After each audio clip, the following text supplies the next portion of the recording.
respeito de bullying. Ela escreveu um livro, é a psiquiatra Ana Beatriz Barbosa Silva. Muito bem, Ana, muito obrigado pela tua presença. Por favor, deixa eu mostrar o livro que semana passada recomendei aqui. Aí deu certo de você hoje, nesse dia, estar aqui com a gente. Mentes Perigosas nas Escolas Bullying. Tudo começou aqui, a partir de uma conversa, quando um garoto que estava ali em cima se levantou, deu um depoimento. Eu falei, nossa, é um problema que a gente precisa realmente ficar mais atento. E criamos uma campanha, semanalmente a gente está falando a respeito disso, mas muita gente ainda confunde. Até semana passada a gente teve uma conversa aqui com o Bruno Mazeu, com depoimentos de vários humoristas, e até um garoto tinha uma dúvida se bullying não era humor, não era uma certa forma de humor. Evidentemente que não. Mas eu gostaria que vocês começassem esclarecendo isso. Essa diferença, né? Porque o bullying é feito em grupo, em cima de uma pessoa específica e causa transtornos graves. Tem uma coisa que eu costumo dizer, é o seguinte: quando é brincadeira, todo mundo se diverte. Quando um grupo se diverte em função da humilhação, do sofrimento de alguém, não é brincadeira. É claro que para caracterizar o bullying, não é qualquer brincadeira, né? Aquilo tem que ter uma intenção de fazer o outro sofrer, tem que ter um motivo injustificável, ou seja, nada justifica fazer o outro sofrer, né? E tem que sempre ter uma situação em que a vítima, aquela pessoa que sofre o bullying, ela não é capaz de fazer frente ao seu agressor, seja porque é uma personalidade mais quieta, mais reservada e não é adepta da violência, ou porque numericamente ela está desfavorável, porque em geral os bullies se armam em grupo para atacar a sua vítima. É isso mesmo. E isso não quer dizer que as pessoas não possam dar eventualmente apelidos que sejam bem recebidos até pela própria pessoa. Eu estudei com um cara que até hoje, quando eu falo com ele, ô Napão, ele, ô, beleza, tudo bem, é o Napão. Ele absorveu isso, não era feito com uma intenção. Não, ele se sentia acarinhado de uma certa maneira. Muito bem, eu gostaria que vocês tivessem perguntas, se é que tem a respeito do bullying, para conversar aqui com a Ana. Tem alguém? Aqui. O bullying, ele se caracteriza só pela agressão verbal ou pela agressão física? Todo tipo de violência. Você tem a violência verbal, a psicológica, a física, o cyberbullying, né, que é um bullying que agora traz a questão da tecnologia e que o sofrimento é muito maior, porque você, para caracterizar um bullying, ele tem que ser uma violência intencional, repetitiva e ter essa divisão de poder. A vítima sempre tem que estar em situação muito desfavorável e não pode reagir. No cyberbullying, a repetição se faz numa única tomada. No momento que ganha a internet, já se caracteriza por ser um ato de bullying. Eu gostaria de saber como que a gente deve reagir quando a gente vê o bullying. O que a gente deve fazer assim, quando a gente presencia?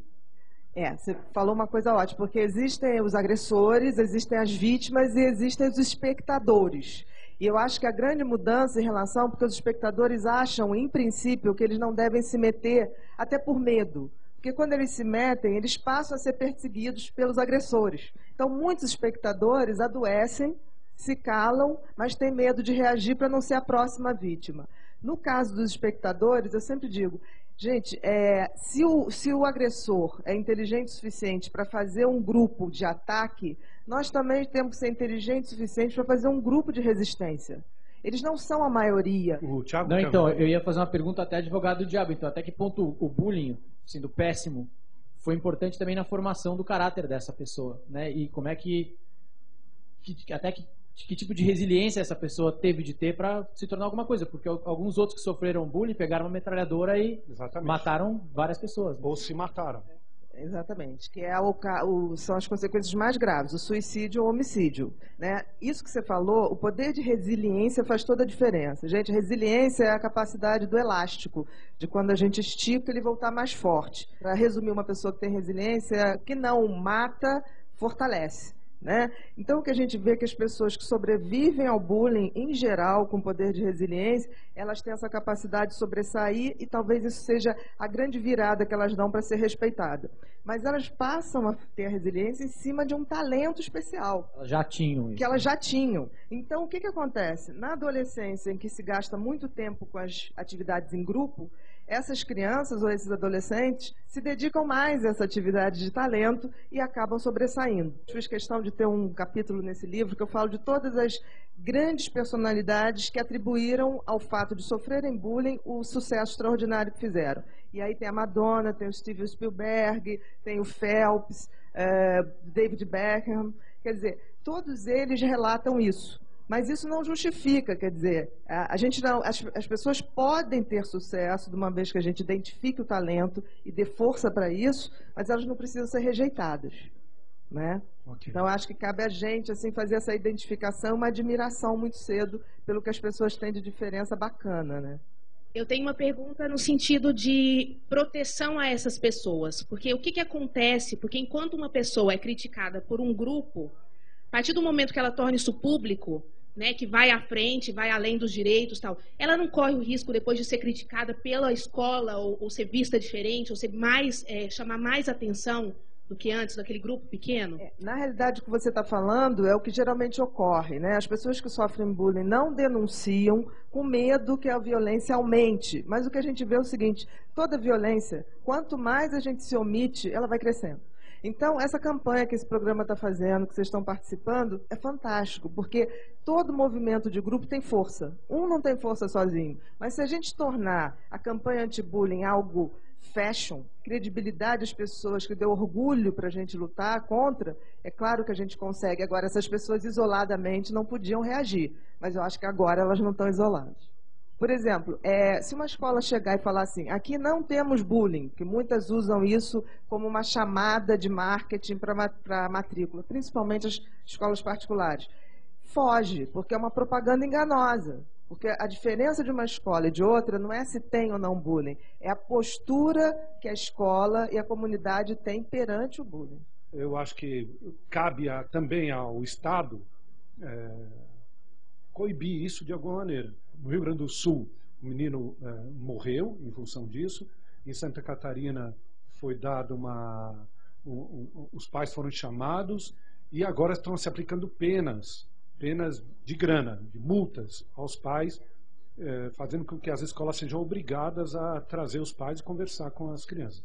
É o mínimo, algumas coisas podem ser. A gente aqui em São Paulo tem um projeto de lei que está parado há 5 anos e eu espero até que a repercussão agora a gente possa fazer com que esse projeto seja votado para as escolas. E acho que isso vai acabar tomando um movimento. Eu gostaria de saber qual a reação da família do agressor ao saber que o filho está agredindo alguém e se isso vem de um comportamento familiar. A reação dos pais de agressores geralmente é um pouco mais difícil. Os pais tendem a negar que seu filho está fazendo esse tipo de agressão.